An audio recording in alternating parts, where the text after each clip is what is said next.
still sealed, but it's like, look like someone threw it off a jet. Don't sell that as brand new. Be careful. You don't want to get your account suspended, or returns, customer complaints, bad feedback. It just looks bad on you. And if you want to make money as a hobby or full-time or whatever, make sure you're sending in good quality products.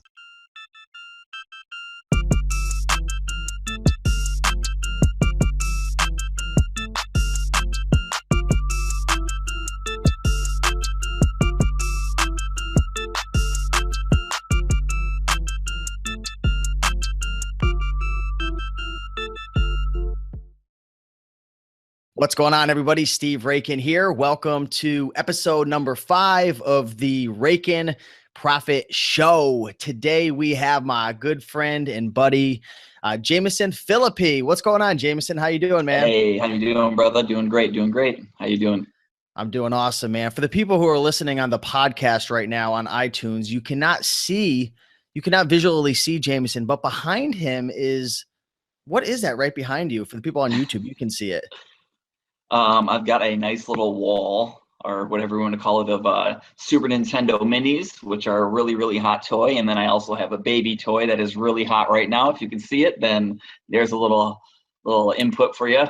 A little bolo, we like to call it. But welcome everybody to the show. Really excited. Jamison's a good friend of mine, and we've hung out several times. He's stayed at my place for a week, several different occasions. And I remember one time he had gone out. I think he might have went out with my buddy Tim.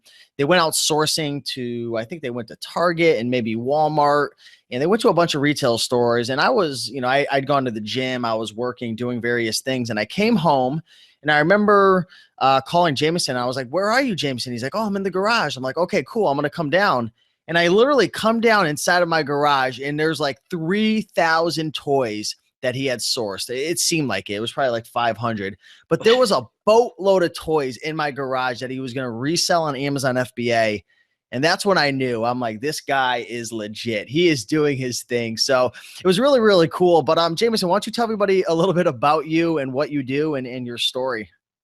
Yeah, definitely. Let's see. I started on eBay like probably everybody else, like back in 2006, 7.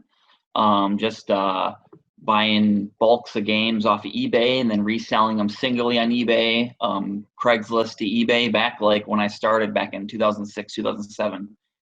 It was so easy to do. Like, the word reseller wasn't even a thing back then. Or that if you were a reseller, nobody talked about it. It was so easy. If I knew what I knew now, back then, it would $500,000 a year. Because there was so much opportunity back then. But yeah, I used to flip on eBay. I did that for a couple of years while I waited tables at Buffalo Wild Wings, did a little bit of online poker in between that. And then, I won't get into it too in depth, but long story short, back then I used to use drugs recreationally, and, at the time it was awesome. And, it became a problem and literally destroyed my whole life. I ended up losing my eBay accounts because money got tight because I used all my money on drugs. And then I had a jewelry store card, and I went and bought gift cards from the jewelry store. And my plan was just to make the minimum monthly payment, $10 a month, and then keep accumulating interest, because all I wanted to do was get high, and then sell the gift cards on eBay, which I did. And I sold like $5,000 worth of gift cards, and I was just going to make the minimum monthly payments. Well, the jeweler place found out what I did, and they canceled all the gift cards after I had already collected the money. And all these people were like, "You ripped me." And I intentionally didn't rip them off. There was a value on there, and I was just going to pay the jewelry place. And well, at that time, I didn't have the money. The money was already gone. I paid rent. I got a bunch of, and long story short, I ended up losing everything. Got evicted from my apartment, fired from my job. eBay account got closed because I couldn't pay the money back to those people, and ended up losing everything because of drugs. And then, I kind of wandered for a few years. And then after that, I was ready for a change. I ended up moving to Nashville, back at the eBay game again, selling on eBay. And then I tried to get a job while I was in Nashville. I would try Walmart and, all the stores at the mall. And I would, get 1 or 2 interviews here and there, and nobody would hire me. And I just got into this crappy depression. And I just kept doing eBay. And then, one day I Googled, reselling. I was like, I never looked up reselling videos on YouTube. And I just looked up reselling, and who did I find? I found a video of you on there, and I started watching your videos, learned about the green room. And then my buddy, I didn't even have the $100 to join. My roommate actually gave me $100 to join the green room. Wow. And then within a couple of days of joining the green room, I think it was Scott. I don't remember his last name. I think he shared Littlest Pet Shops, these little figures that you can get at garage sales for like a quarter or Goodwill or whatever. And he said, look for these. And I ended up going to my local thrift store up the road, and they had like a bag of like 11 bags with like 5 or 6 in each bag. Ooh. And they were all half off. So I think I picked them up for like $50. And I bought, I don't know, actually, it might have even been $25, I think. And I grabbed them, and then I started going through. I spent like 8-9 hours just individually looking up each one, and I ended up selling them all. And like within like 2 weeks, I had made like $400 off of these things, paid for my green room membership. And then, I reinvested that back into games. And at this point, I just kept rolling with the eBay, wasn't finding a job. And then slowly I don't remember if it was through the green room or who it was, I ended up finding Amazon FBA. Tried that out, threw a couple $100 in that. And then I lost money. I joined a Bolo group right away. It was like $60 a month. And everything, I would like order online, get it to my house, ship it in, and I wouldn't make any money on it because it would tank, in 2-3 weeks by the time I would get it there. And so I made the mistake of joining the Bolo group, I think, or Bolo list or whatever you call them. And then I made more mistakes, and then I started to learn. And then fast forward ahead a little bit, I'm still rolling with it, finding clearance stuff. And then Resale Rabbits, John Dugan ends up rolling into coming through Nashville. And, I met up with him. He stayed at my place, and we just thrifted for a few days straight. And then we hit a flea market, and then there was a local store closing. Harry, I don't even know what it was, but it was like a grocery store, health and beauty. And, at this time I didn't have a lot of money, but we were finding everything like 90% off. And then he showed me thrift, and I was like, that was like opened up everything. And then I used that to scale. And then I was just thrift, flip. And then I think a couple months went by, and then I think I was on your show the first time back when I first hit 10 grand a month in sales. And then, slowly learning is the process, networking, meeting people, learning from people. And then, fast forward to where we are now, a couple years, 2 years later, last year I did $500,000 in sales on Amazon. This year I'm going to do about 600,000. And it all started just like, I don't know if I want to say on accident or how you want to call it, but it's like, I just keep rolling, and it rolled into this, over time, I guess. Dude, that's awesome, man. I can relate to so many things in your story. Like, I still remember when I was working at the Cracker Barrel, and I was like so sick and tired of like just dealing with all the stress of like working in a restaurant. And you worked at Buffalo Wild Wings. I actually worked for a Buffalo Wild Wings as well. I helped open up the restaurant. Like, I don't know if you've ever opened a restaurant, but you have to like learn the menu and like do everything. Yep.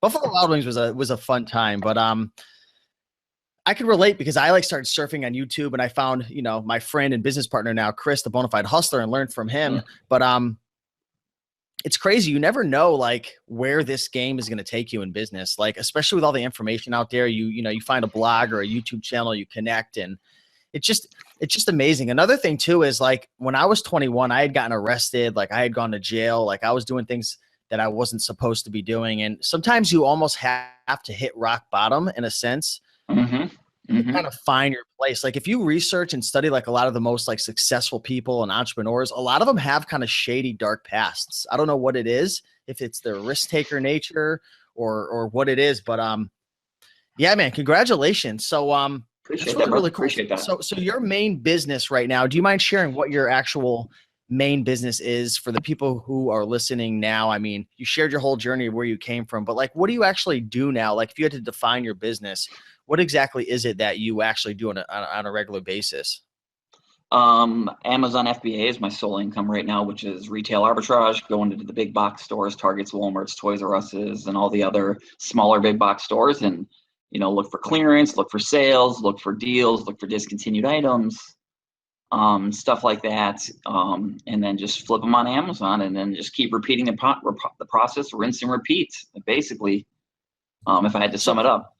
So how does somebody go to a retail store and actually make money from the items? Because I'm assuming people were probably thinking to themselves like, how can you buy something retail, even if you have a coupon, 25% off with fees and shipping it into Amazon and all the different things? Like, how is there even enough money for profit? The funny thing is, like 2 months ago, month and a half ago, I actually just taught my buddy Amazon FBA. He didn't. The funny thing is, he worked at an Amazon FBA warehouse for like 5 years and didn't know what Amazon FBA was until I explained it to him. Yeah, we were playing basketball one day. I went and saw him in Pennsylvania, and I gave him a big rundown of it, and he wanted to do it. He's doing it right now. Like, he's freaking I mean, he just started like a month ago, and he's already hitting $500 sales days. Is he still working at Amazon? No, he quit a while ago, like last year or something. But anyways, I took him out, and I just, like, you take your Amazon seller app and you just scan items, look for, obviously you don't know if you're still new, don't know what you're doing. There's rare items, there's hard to find items. If there's like a hot new toy that just got released, all the parents, all the kids want to grab that toy. So if there's not a big supply of it out there and you can find them, the demand and the price will go up. And so people will pay more than retail price for that. So he, not knowing anything, 6 weeks ago, he scanned and he's learning, and every day he's asking me questions. He'll send me voice messages. Hey, I found this. Like, he's even taught me some stuff. But I mean, it can be. You don't have to be smart. I don't remember who told me this. I don't want to say his name actually, but he was like it doesn't take a genius to like make money. I don't want to say what it said exactly, but it doesn't take a genius to do this. Like, you can learn, and there's videos out there. Steve, you obviously have a billion videos on reselling. I mean, I learned from you, like, but yeah, I mean, just watch a couple of videos, see if it's for you, give it a shot, whatever. What's one of your biggest, if you had to think back over the last couple of years, especially on Amazon, because you said you did 500,000 last year, right? And then this year you're on pace to do 600,000. What's one of your biggest success stories to date? Like, is there like a certain haul that you came across? Maybe you found like, 500 of a certain item. I don't know. Or maybe like you made a ton of money within a certain month. Is there anything that really stands out in terms of like your biggest success story in terms of going to retail stores and flipping those products on Amazon? There's nothing that jumps out specifically. I guess just in general for my success and where I am is I got there early, if you want to say. I mean, obviously we like got into the reselling game, not early, but it was early. Like, reselling now, Amazon FBA is a huge thing. Like, I went out last week and I probably saw 4 or 5 people scanning. Like, Oh, wow. and like a year ago, I never saw anybody. So now it's like, it's mainstream in sense, it's very popular. A lot of people are doing it part-time to make a few extra bucks. So I think, I guess if I had to say anything, it was, I got there early, and then at the time I didn't know what I was doing. It was just making a few bucks, like I hit, like things did work out for me. I did the, the thrifting thing. And then, I'd say like last year, my biggest haul, Brandon Penrod, which, from the green room, we found like 500 video games, like literally like 500 video games at one Walmart for $5 each. And we were in there for like 4 hours. And like, I mean, we probably made $2,500 profit each, $2,000 profit each. Like, that stuck out to me because that was my biggest haul to date ever, like at one store. And, but I mean, I guess if I had to say anything, it was getting there early. That's cool. That's pretty amazing right there. What are your, for someone who's brand new, they want to get started with, going to retail stores and flipping it on Amazon. What are maybe some of the best stores, maybe 1 or 2 stores that are beginner friendly? Because, when you're reselling, whether you're on eBay or Amazon, there's just certain products that are a little more challenging than others. And I think the same would stand true for maybe like certain stores where there's like bigger margins versus smaller margins. Like, what's a good beginner friendly store for someone who wants to go out there and start scanning toys, start scanning various products to flip on Amazon? This is probably the best store is Walmart, is by far. Walmart obviously rolls out clearance a lot, so you can get lucky and buy a bunch of things for $5 or $10 and make $30, $40 sometimes off them if you're just, don't have a lot of money to do this. And Walmart, for the most part, is very reseller friendly. Out of thousands of, instances, I probably only had an issue, maybe less than 1%. What do you mean by reseller friendly? The majority of the Walmarts I go to are very like, hey, if you want to buy 500 of this video game here, go ahead, please do. We want to get these out of here. These are on clearance. They've been sitting here for 5 years. They'll be here for 500 more years if you don't buy them. Please take them off your hand. Actually, you know what? We got some in the back. Let me help you carry them to your car. Like, they're very, very friendly for the most part. If you're nice to them, they'll help you out. and they're very cool. Yeah, take them all. We ain't got no problem. And there's So some yeah. stores that aren't very friendly, like the one that starts with a T. Yeah, they're hit or miss for me. I mean, I've seen, I'm not going to say his name, but a friend from the green room has seemed to have the worst luck at that store. I always look forward to his posts in the green room. He always has bad luck there. I know with you one time I got, you know, I don't want to say kicked out, but they said, sorry, you can't do that more than once kind of thing. But for the most part, they're pretty cool, but they are getting stricter at that store. Yeah. Was that the time, I think it was with you, when you were like trying to switch lines to a different cashier and try to get away with it, and then you got caught out? Was that you? Yeah. And then you Yep, came that was walking me. back to my car with your head down, and I'm like, yeah. Yep, that was that big old like board game sale that we did when we filled up all the board games in your garage. What was that board game? Do you know? It was Speak Out in Oregon Trail. Oregon Trail. I remember, wasn't it like buy two get one free, or buy Yep. one get one free, or half off, or what was that deal? Tell people about the Oregon Trail, because that's kind of like I don't know if that price ever rebounded, but I remember we were merchant fulfilling it at the time. But tell people about the Oregon Trail. Like, give an example of like why you were buying the Oregon Trail board games, and like your process, and like how did things turn out? Um, so yeah, for the Oregon Trail game at the time, I think the game retailed for $15. They had it on sale for $9.99, and then it was buy two get one free. And then obviously, if you have your Target card or any other small discounts, you pick up the game for about $7 a pop when it's normally 15. And I think at the time it was going for a little over $20. So you're making around $7 to $8 profit per game. And it was a more popular game at the time. So you'd sell quite a few. So I mean, you bought a bunch, and I know I went out and continued to buy a bunch. I don't even remember how many grabbed, but I cleared the shelf at every single store, and did fairly well. Towards the end, everybody did the same thing, and the prices did drop, but you still were making money off the game. I think to this day the game is at like $16, and I think it costs $10 right now. So there's no money to be made on it now. Hey, what's going through your mind when you come across a product and you scan it? What are you actually looking for? And for the beginners, essentially when we say scan, we're using the Amazon Seller app. It's an app that you put on your phone and you scan it, and it gives you a bunch of like analytics and information. When you scan that product with the barcode scanner on your phone and the information pops up, what are you actually looking at, Jamison? Like, what are you analyzing? What are you thinking? What's going through your mind in terms of, okay, yes, I'm going to buy it, or no, or okay, if it's a yes, how many do I want to buy? Risk reward, like what's the process in your head? Process in my head, and I'll explain this a little more in depth to new people. You scan the item on your phone, the info pops up. Upper left corner, you're going to see a ranking system, say 1,200 or whatever, and then it's going to say toys, electronics, video games, or whatever the category is. We'll say toys. Say it's 1,200 is the rank. That's a more faster and more popular selling toy. And still being in beginning stages, you can figure out there how many you want to buy. And then also for me, I look at the reviews, how many reviews it has, and how good the reviews are. Like, I'm very like if it's like 3.5 star, 3 star, sometimes I don't buy the item. I look for 4 star and above. Unless people are complaining about prices, then obviously there'll be low reviews then. But if it's a bad quality product, personally, I do avoid it. I just don't want to deal with returns. I don't want to deal with issues. I don't want to deal with defects. I don't want to deal with any crap that can hurt my account or make more stress for me. So I recommend just avoiding products that are crappy quality in the sense of bad reviews and complaints.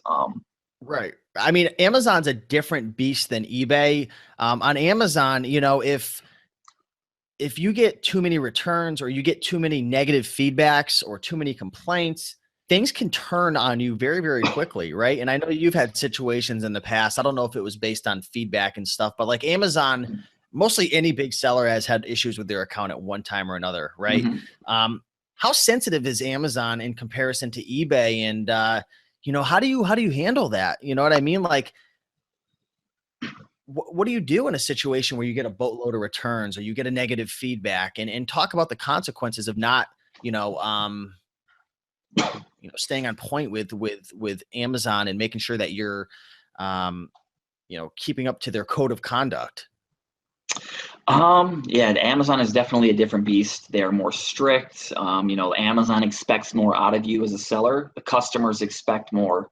Obviously with eBay, you can take photos of the item. So if you have a brand new and it's got a couple of dings or the plastic's ripped, you can take photos and the customer can see that. You can put it in the description, has a few tears, brand new. Obviously, Amazon, you can't do that. There's no, if you're selling a brand new item, there's nowhere to put it in the description. It has issues, which you shouldn't do anyways. But so they're more strict. Like if you have like a tear in a video game that's brand new, you shouldn't be selling it new.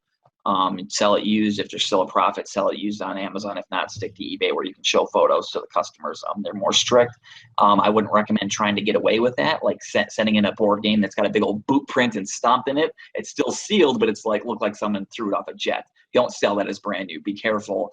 You don't want to get your account suspended or returns, customer complaints, bad feedback. It just looks bad on you. And if you want to make money as a hobby or full time or whatever, make sure you're sending in good quality products. So And, speaking of go full above and time, beyond. you are full time right now, correct? Yes, correct. Yes, I am. Now, are you going, how do I word this? Are you putting in full-time hours every single week, or are you able to dictate your schedule in a sense of, part-time at, this week, full-time the next week, or like, how does that all work in terms of like freedom and running this type of business? I do work full time. I probably work 80 to 100 hours a week.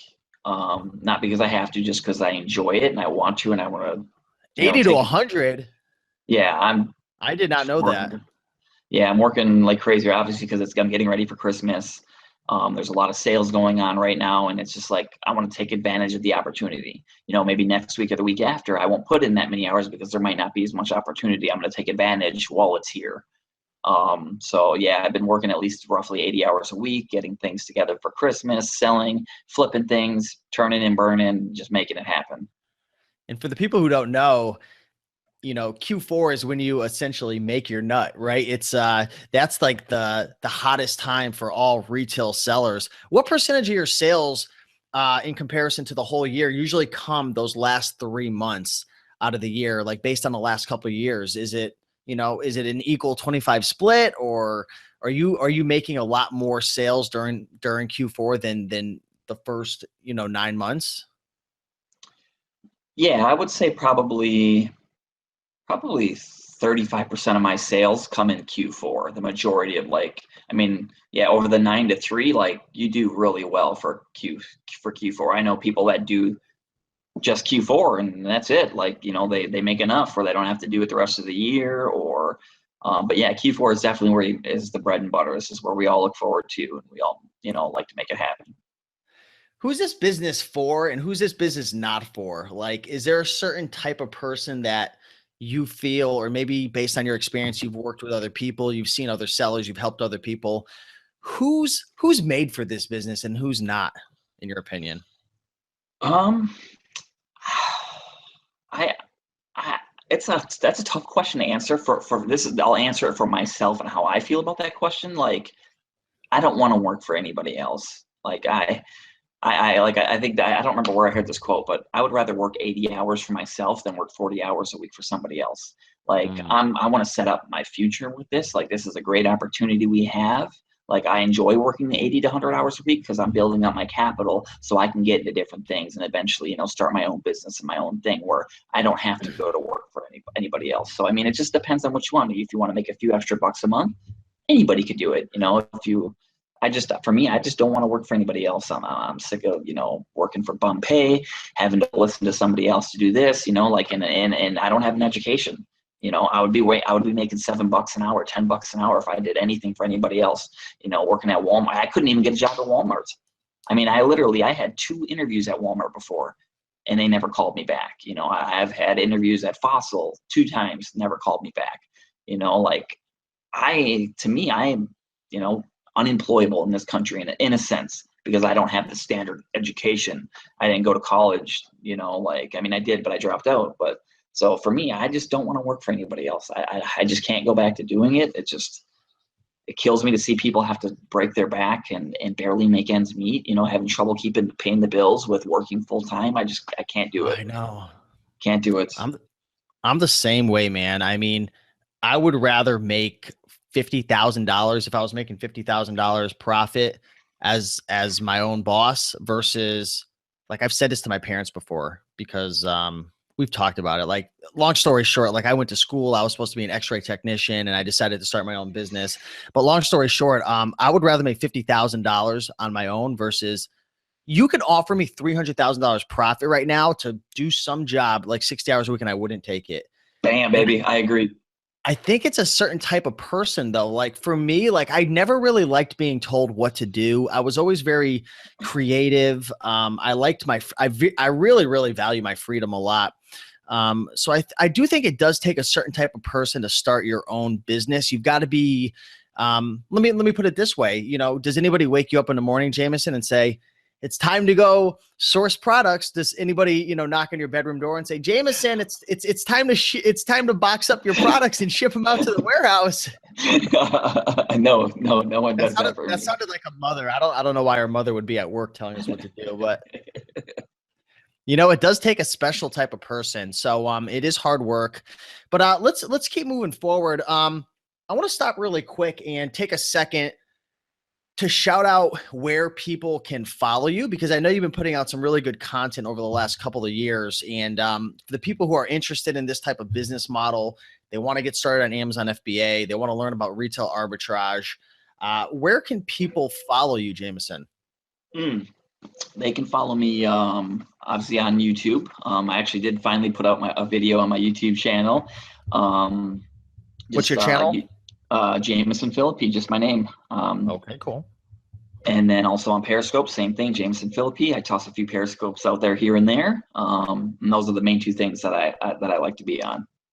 Cool. So yeah, I just wanted to shout you out really quick, because I know after every time I've had you on a couple shows, I get so many PMs and private and messages from people saying, hey, I want to connect with Jamison. How do I find him? So there you go. Hit him up. And say hello. Let's keep moving forward. I want to talk a little bit about the traveling aspect of this business, because we haven't talked much about it.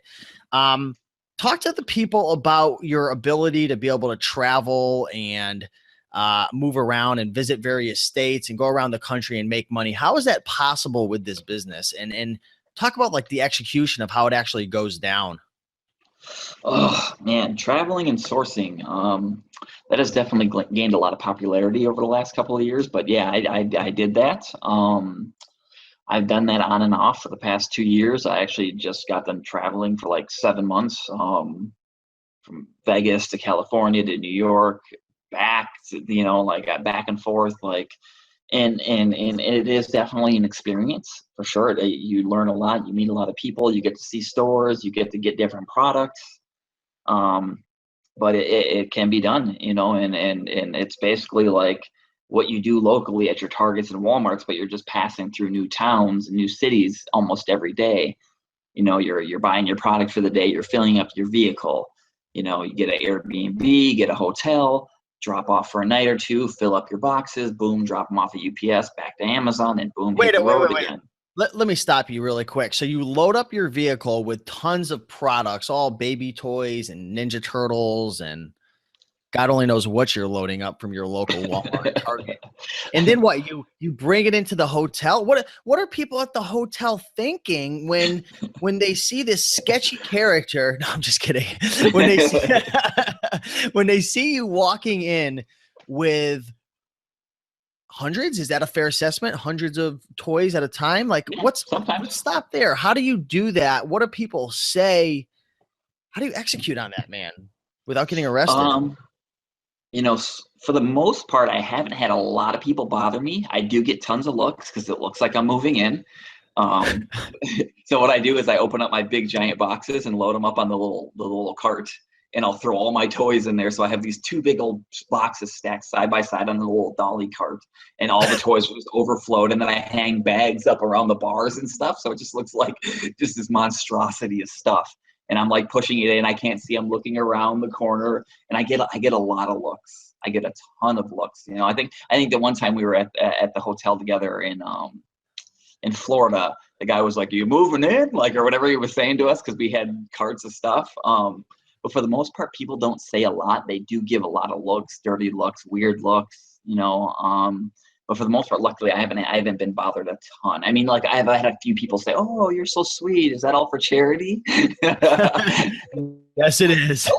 Nope, I'm Yale. I'm the guy who goes to your local store, buys it for 60% off, and sells it to you for 300% profit. Hey, there was a time I remember, because I had gone on a 30 and a 90-day road trip, and I was just sourcing from all locations, mostly thrift, and I think it was Q4 one of the times I had gone. So I had picked up all these Ninja Turtle items and just random toys, and I had it stacked up in the dolly like crazy.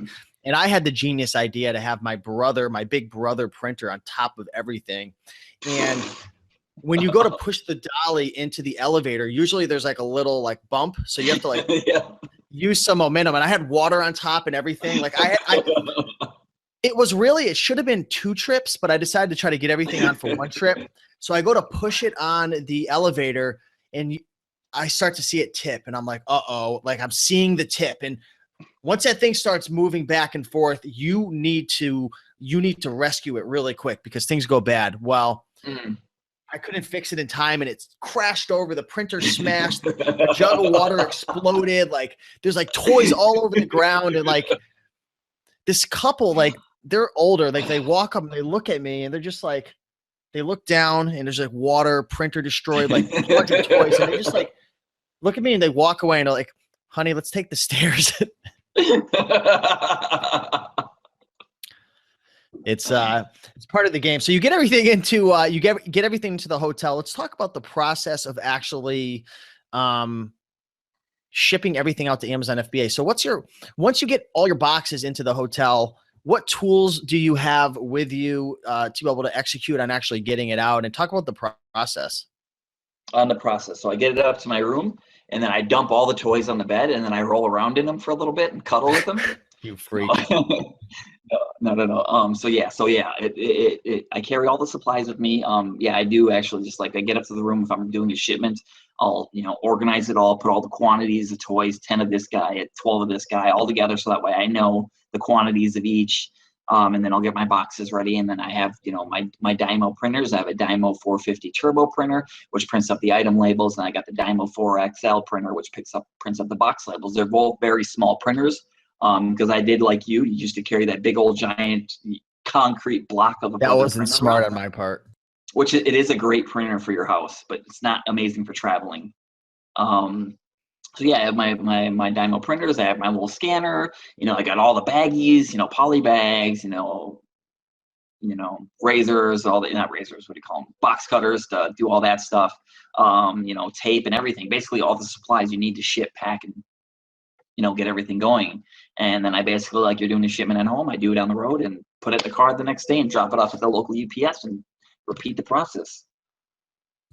Wow. So it's possible for anybody who wants to go on an adventure and actually pay for the adventure.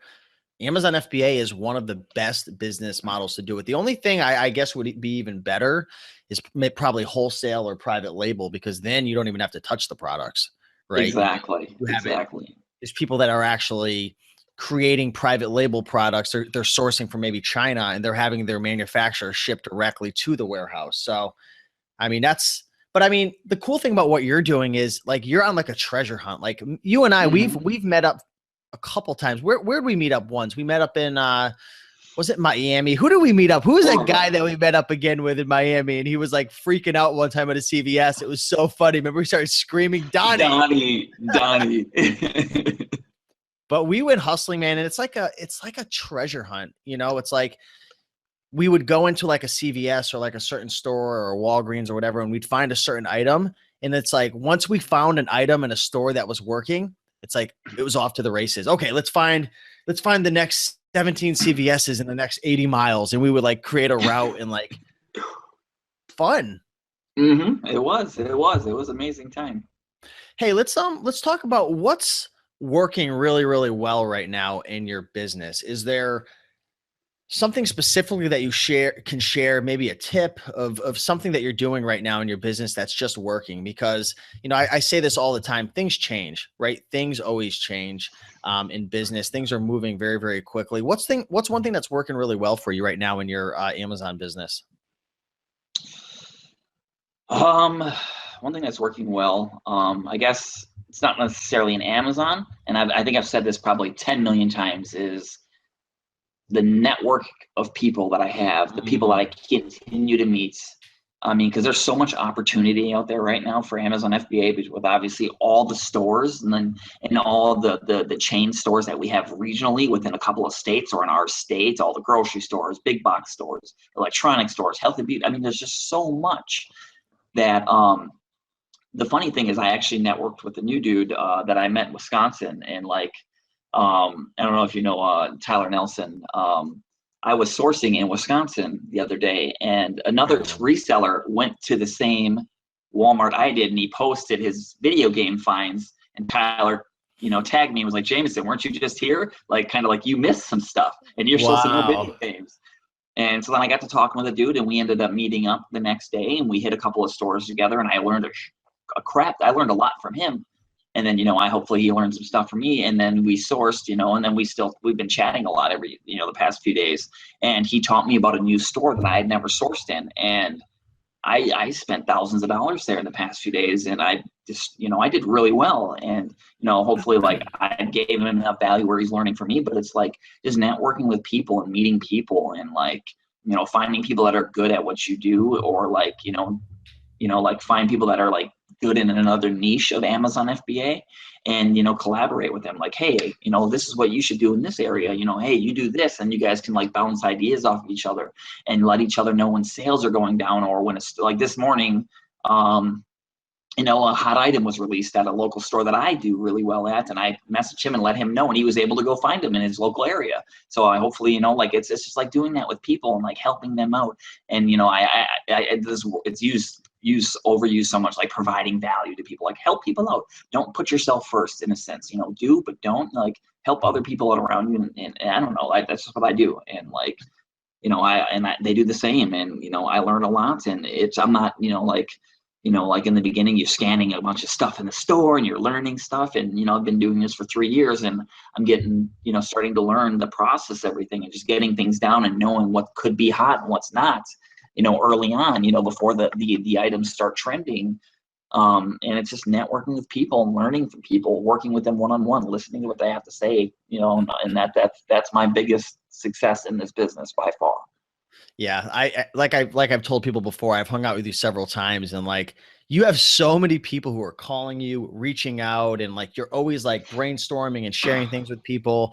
And it's I remember going out with you, and you're like, this person told me to go here and find this item. This person told me to go here. And it's you're getting all these leads from networking, and it's allowing you to leverage your time instead of going out to a store and scanning for 5 hours. Maybe you spend an hour helping somebody out and building a relationship, and then you get a hot tip and you make $1,000. So exactly, that's super cool. Now, I know you're a man of a lot of self-development, routines, habits, rituals. You talked about your story before, coming from a humble beginning, and I could relate a lot to that. I went through a lot of hard times, and I've had to go through a lot of personal development and growth and learning to really change and improve myself. Now, like I said, I know you're into a lot of habits and routines. Could you name maybe one or two that you feel have helped you tremendously in business and self-development and growth for you to be able to, make $500,000 in gross sales last year? You're going to do 6 this year, you said, maybe even more with Q4.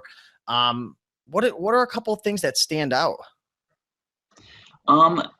Very easy and minor things that anybody could do to just improve their life is I'm not even kidding, it makes a huge difference, is smile and laughing. Laugh. I mean, I'm not even freaking kidding you. Smiling and laughing as much as you can every day, you feel better. Even in the mornings when I'm not feeling like smiling, sometimes you're groggy or whatever the issue may be, force a smile for 30 seconds. I'm not even just big old cheesy grin for 30 seconds every morning. And eventually you will start to feel better, and it'll become a habit, and it'll become natural. And just enjoy, don't Like I move fast. I'm a very fast mover in Amazon and all this stuff, and I'm constantly on the go. Take time to just stop and pause and smile and laugh and just, I'm always joking. You know, not that I don't take life seriously. It's that I want to be happy inside, and joking and laughing and smiling, like that's it for me. Like that's what I'm always about. So that's why I'm always goofing off and trying to be happy and always trying to have fun. And I mean, those are very minor things anybody can do to improve their life. Yeah, It I've takes noticed it not a as lot of work. well. Exactly. I've noticed it as well. Like if you, there's actually been studies and research done on like patients that were suffering with like depression and various things of that nature. And there were studies done where they would force the people to smile for like X amount of time. I don't know the exact numbers. And like there's actual scientific studies proving that smiling, like it actually tricks your brain into just feeling better. So that's a really, really good tip right there. Exactly. And on top of that, I mean, when you feel good, when you're having fun, and we all have different personalities, right? Some people are more serious and that makes them happy. Like they like to be quiet. Other people like to laugh and joke and whatnot. But it's like, if you're feeling good, you're that much more motivated to want to do things that are aligned with being successful, right? Like when you're feeling depressed, do you want to go sourcing? Do you want to ship out products? No, like I don't. Exactly. No. But if you're feeling good and you're happy and you have a network of people and like you've got that community and like you feel good, it makes you want to go out there and smash your goals. So those are some really good tips right there, Jamison. Let me ask you on the spot, what's the biggest mistake that the last couple of years, or maybe what's the biggest mistake you'd like to see other people avoid when starting an Amazon business?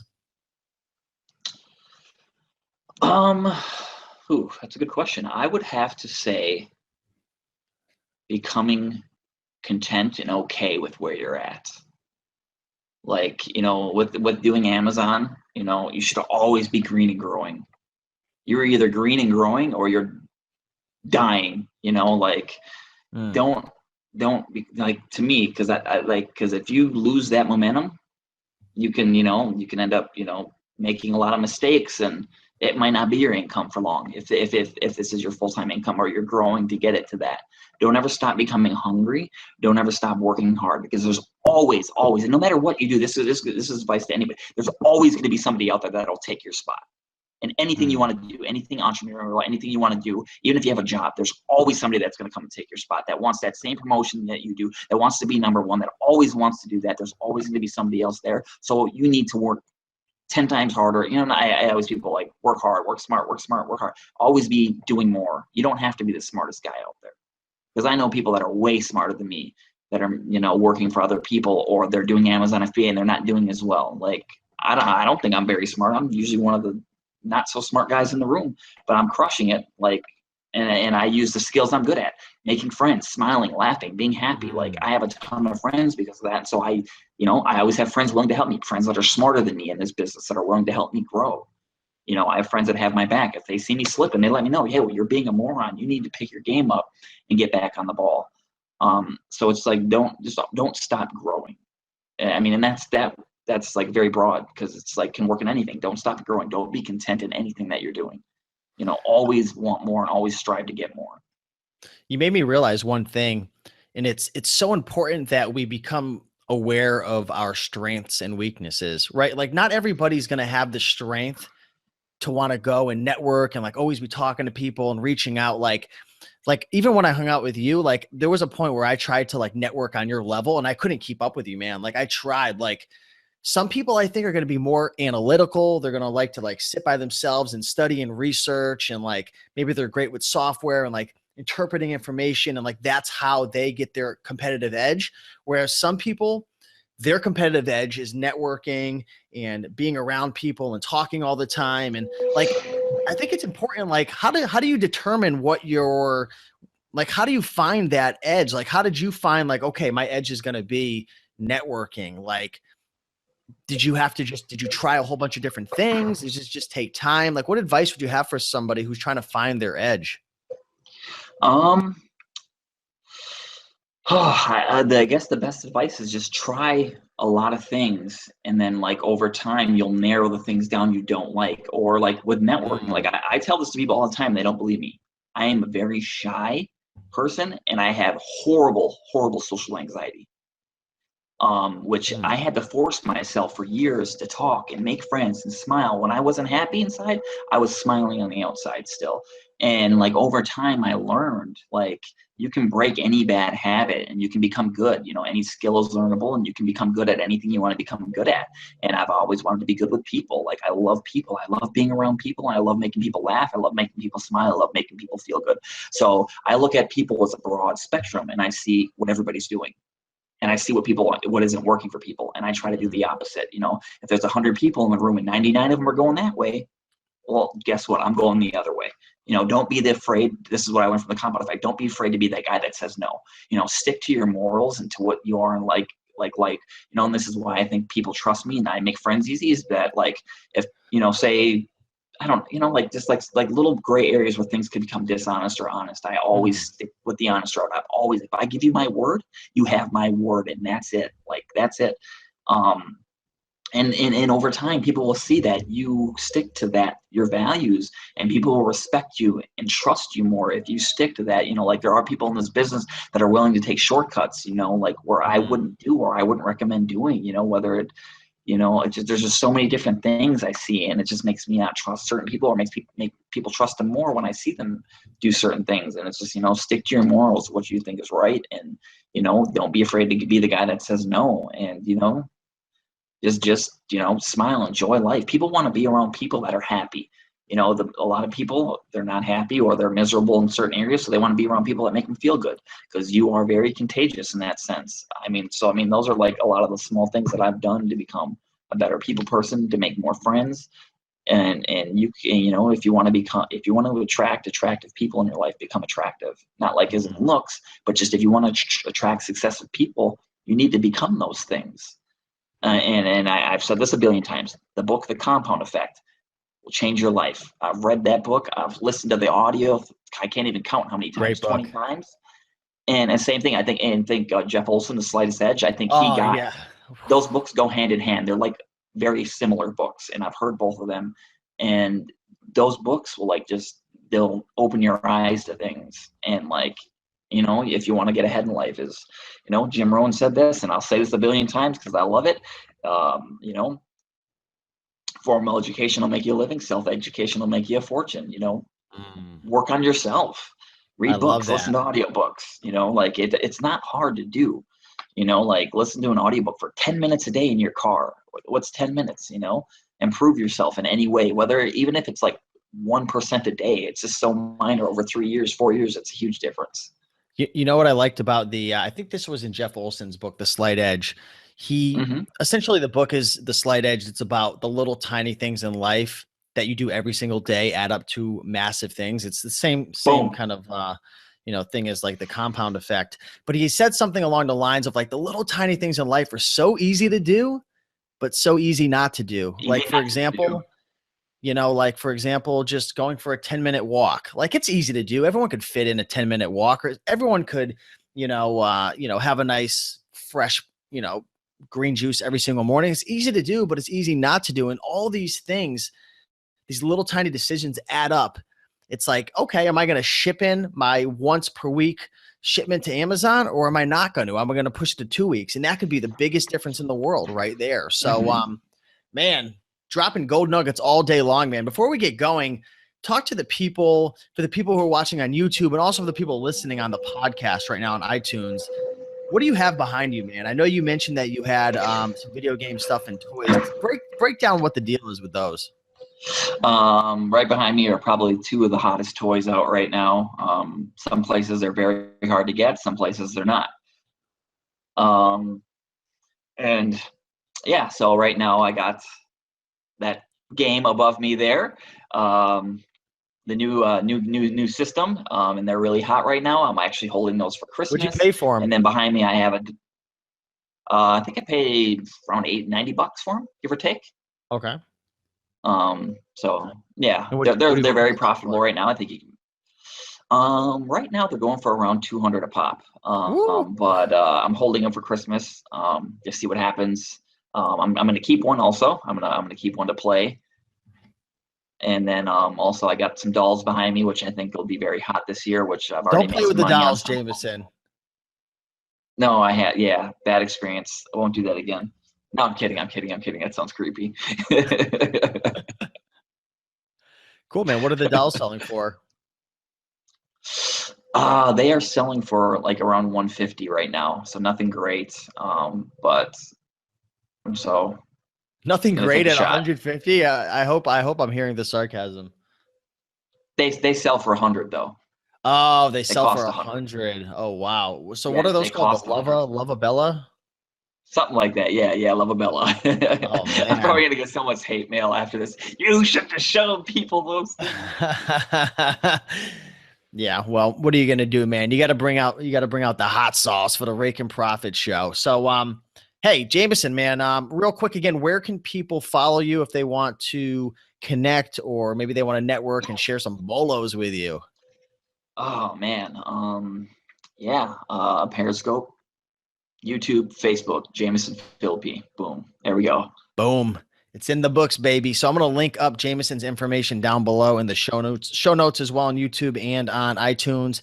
Hey man, I want to thank you for coming on the show. And it's always a pleasure talking with you, man, and hanging out in real life and going thrifting and seeing you at the various events. So I want to thank you for your time, man. And is there anything else you want to leave the folks off with? Any final words of wisdom or advice for them before we end the show? You actually did say it already, but I wanna end with this because I want this to stick in people's head. Like any hustling, Amazon FBA, success, working out, anything. Like the majority of the things we do in life, they're easy to do, but they're also easy not to do. So don't ever forget that. Like easy to do, easy not to do. You want to get in shape, it's easy to do, but it's also easy not to. So don't ever forget that. Like things are a lot easier than we think if we do them slowly and consistently over a few years, as opposed to, oh, I want to get in shape, I got to go do it in 30 seconds, I have to freaking bulk up, so that for one day they do everything right and the next day they're sitting on their couch doing nothing. Consistent, easy to do, easy not to do. Boom. That's it. Dropping nuggets. Man, there was a lot of nuggets covered in this video and audio, man. I want to thank you again. I appreciate it. For the people who are watching on YouTube, be sure to like, comment, subscribe. Really appreciate that. For the folks on iTunes, do me a big favor if you can and leave an honest review on this podcast. Let me know if you're enjoying it, and feel free to reach out and let me know if there's any feedback or things I could do to improve upon it. But yeah, just excited for the show, and it's been a ton of fun so far. So I want to thank everybody who's been watching and listening. So yeah, with that being said, we'll catch you guys in the next episode of the Raiken Profit Show. And until then, have a great day. Boom. Thanks, Jamison.